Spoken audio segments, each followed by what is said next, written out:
First of all, sorry for my bad English.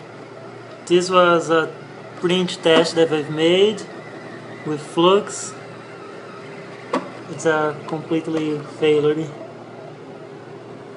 I'm trying to print another piece right now and using the oil filter, but still making this click noise.